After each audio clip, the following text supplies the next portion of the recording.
তো এখন বেলা হয়ে গেছে, এখন আর সকাল নেই, আজকে বেলা করেই উঠেছি। কালকে উপোস করেছিলাম, তো এবার তো আমার তো সুগার, উপোস করেছিলাম, না খাওয়া ছিলাম অনেকক্ষণ। তারপরে ওখানে আবার পরোটা খেয়েছিলাম, খিদে পেয়েছিল বলে সবাই।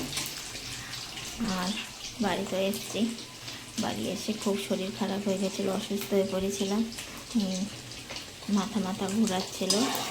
কালকে সারাটা দিন এরকম গেল। কালকে দুপুরবেলা থেকে কোনো খাবারই খাইনি, সেই ফলটাই খেয়েছিলাম। আর সে রাত্রেবেলা একটু উঠে কটা ভাত খেয়েছি।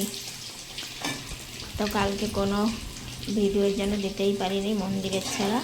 আর আজকে এই যে একটু বেলা করে উঠেছি, দিয়ে চলো কী করছি তোমাদের দেখে। বেলা 12টা বেজে গেছে। এখন আমি এই যে ডিমের ঝোল আর ভাত করবো, একদিকে ভাত বসিয়ে দিয়েছি, আর এই যে ডিমের ঝোলের জন্য ডিম ভাজা করছি।